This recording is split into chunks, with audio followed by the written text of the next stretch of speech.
السلام علیکم ورحمۃ اللہ وبرکاتہ۔ آج میں آپ سب کے ساتھ ایک حدیث شیئر کرنے والی ہوں جو کہ ہمارے فضائل رمضان میں سے میں نے یہ حدیث لی ہے۔ ابو ہریرہ رضی اللہ عنہ نے حضور اکرم صلی اللہ علیہ وسلم سے نقل کیا ہے کہ میری امت کو رمضان شریف کے بارے میں 5 چیزیں مخصوص طور پر دی گئی ہیں جو پہلی امتوں کو نہیں ملی۔ پہلا یہ کہ ان کے منہ کی بدبو اللہ کے نزدیک مشک سے زیادہ پسندیدہ ہے۔ دوسرا یہ کہ ان کے لیے دریا کی مچھلیاں تک دعا کرتی ہیں اور افطار کے وقت تک کرتی رہتی ہیں۔ تیسرا، جنت ہر روز ان کے لیے آراستہ کی جاتی ہے۔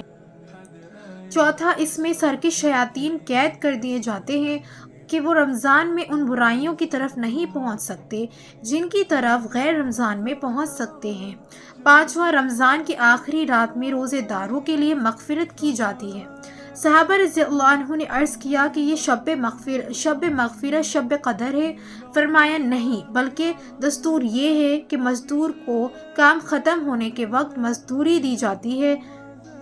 یہ حدیث ہے، فضائل رمضان کی حدیث یہ میں نے لی ہے، اور اس میں بتایا جاتا ہے کہ حضرت ابو ہریرہ نے حضور اکرم صلی اللہ علیہ وسلم سے نقل کیا ہے کہ میری امت کو رمضان شریف کے بارے میں 5 چیزیں مخصوص طور پر دی گئی ہیں جو پہلی امتوں پر نہیں ملی ہیں۔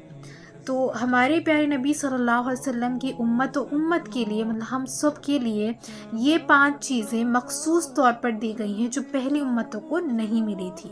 پہلا یہ ہے کہ ان کے منہ کی بدبو اللہ کے نزدیک مشک سے زیادہ پسندیدہ ہوتی ہے، کہ روزداروں کی جو منہ کی بدبو ہے وہ اللہ کے نزدیک مشک سے بھی زیادہ پسندیدہ ہے۔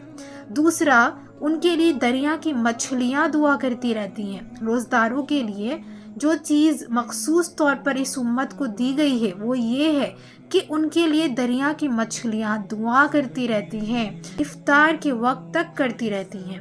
تیسرا، جنت ہر روز ان کے لیے آراستہ کی جاتی ہے۔